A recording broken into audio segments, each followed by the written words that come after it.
Right, today we're taking 30 something feet of wire, a rewirable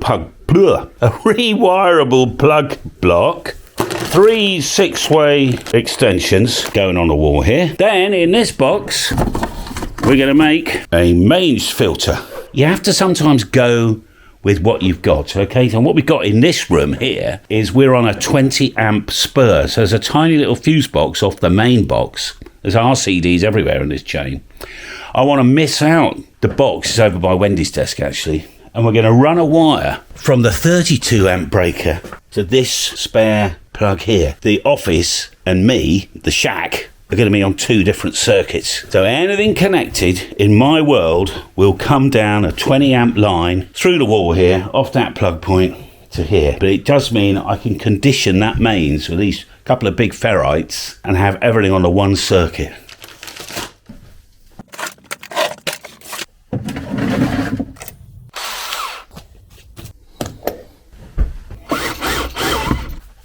Right, well I can see it. It's well, it's dark in there.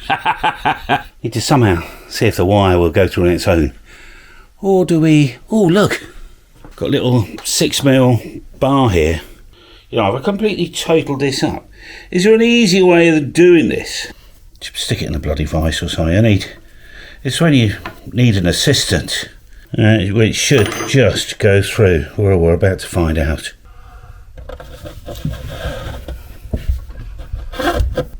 Oh, for God's sake. That didn't work. Right, less tape. I think this might be better. We got it. We got it. There it is. So it occurred to me, I haven't explained why a ferrite wrapped around a mains cable. Why am I doing that? So I couldn't get my words out. So I emailed James and said, why am I doing this? What do I tell the guys in YouTube land? He said, if you want a very, very simplified one-liner, and that's all I'm after really, the ferrite essentially acts... Where did I put it? Oh, here we are.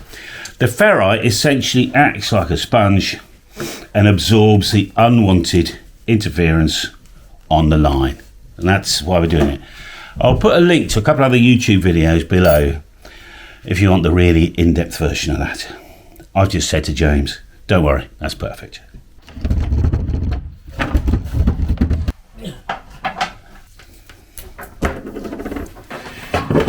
Hey.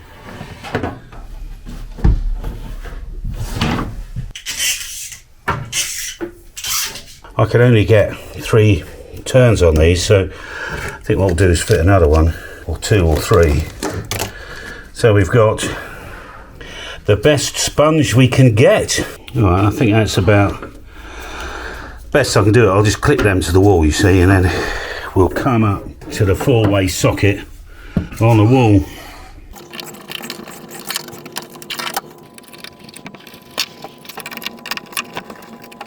I think I'm just going to drill out the keyholes all the way through the other side.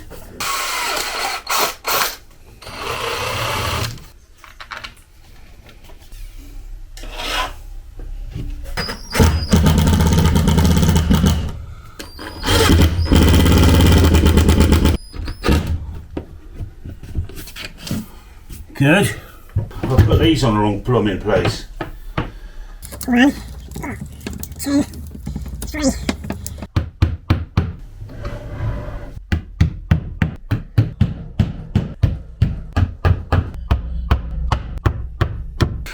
So we're coming out the wall here. I haven't obviously fitted plug on the end. I'll fit that down here and shove the remaining down the wall. So we've got about 2 or 3 metres spare here.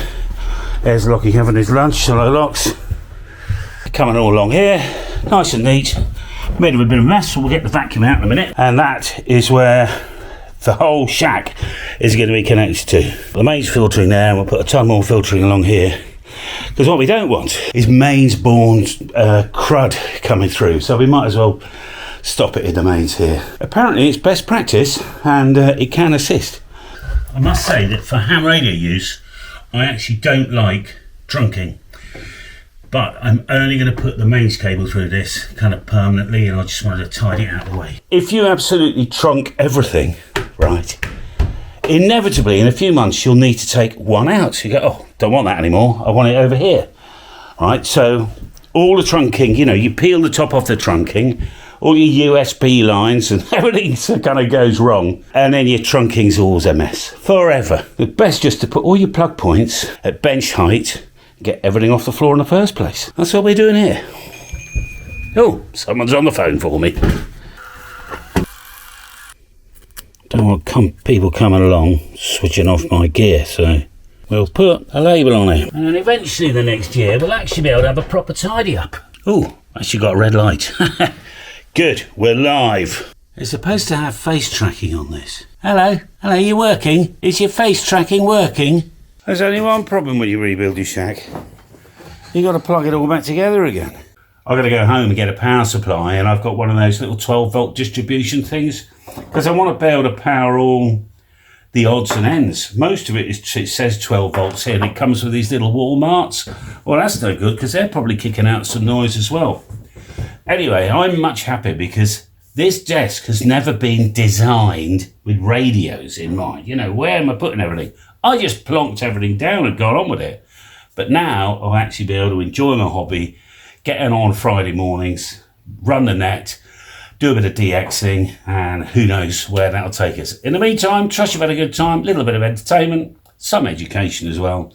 I'll see you in the next one. Bye for now.